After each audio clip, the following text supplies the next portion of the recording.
Something subtle is happening, and it's not dramatic enough to scare you. That's why it's powerful.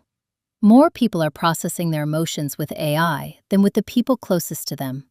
Not because they hate people, not because they're antisocial, because it feels easier, safer, cleaner. And science is starting to show that this preference is not neutral.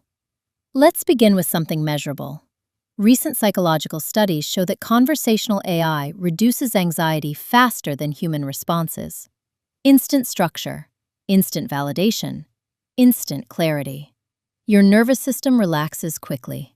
That sounds positive, but here's what the same research also shows.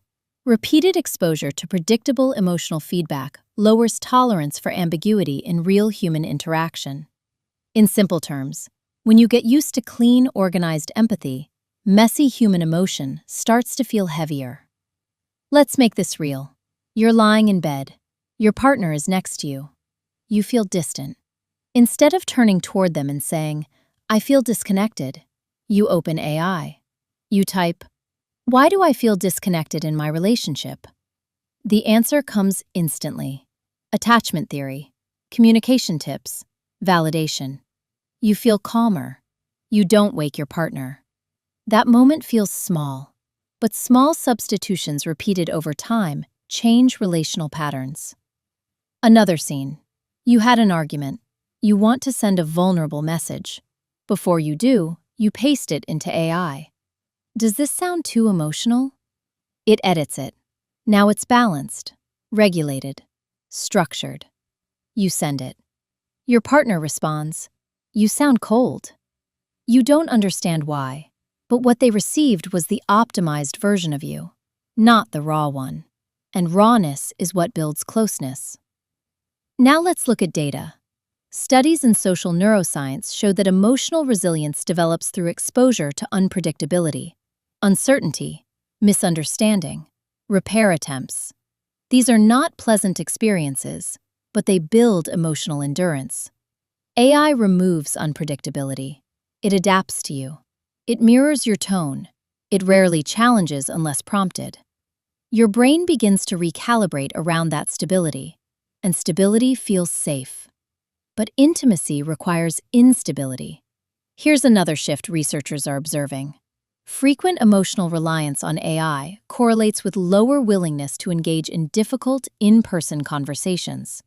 Not because people become less caring, because they become less tolerant of friction. Friction feels inefficient, and AI has trained your nervous system to expect efficiency. Now imagine this over months. You feel anxious. You process it with AI. You feel insecure. You process it with AI. You feel hurt. You process it with AI. Your emotions are organized, articulated, regulated, but they are regulated alone. No one sees your trembling hands. No one hears the crack in your voice. No one risks misunderstanding you. You are soothed, but you are not co-regulated. And co-regulation is how humans bond. Let's push this further. Brain imaging research shows that immediate responses activate reward circuits. Fast reassurance equals dopamine. Dopamine reinforces behavior. Your brain starts preferring instant emotional stabilization. Human conversations are slower. They contain pauses, misinterpretations, silence. Your tolerance for that decreases, not consciously, biologically. Now consider this subtle outcome. You become more self-aware, more articulate, more composed. But when someone close to you becomes emotionally chaotic, you struggle. Their intensity feels overwhelming, not because they changed, because your nervous system recalibrated to predictability. And humans are not predictable. Here's the quiet danger. You start expecting optimized emotional responses from people who were never designed to deliver them. You begin thinking, why can't they just explain clearly? Why are they so reactive? Why is this conversation so messy? Because you've grown used to something that doesn't get triggered, doesn't get defensive, doesn't get tired. But that also means it doesn't risk itself for you. AI can soothe you. but it cannot be hurt by you. And being hurt by each other is part of human bonding. Repair builds trust. If emotional processing happens elsewhere first, repair becomes thinner, polished, efficient, but not deep. There won't be a dramatic collapse, no headline, no moment where everything breaks, just a slow shift. Your safest emotional space becomes a system, and humans start to feel riskier, heavier, less efficient. That is not addiction. That is preference recalibration. The question is not whether AI is good or bad. It can genuinely help. It can stabilize panic. It can help organize thoughts. It can be supportive. The real question is, does it support your relationships or replace the parts that require courage?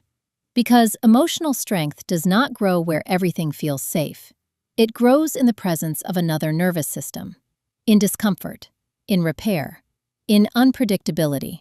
If your deepest emotions are increasingly processed in isolation with perfectly structured feedback, you may become more regulated, more composed, more clear, but slightly less practiced in relational bravery.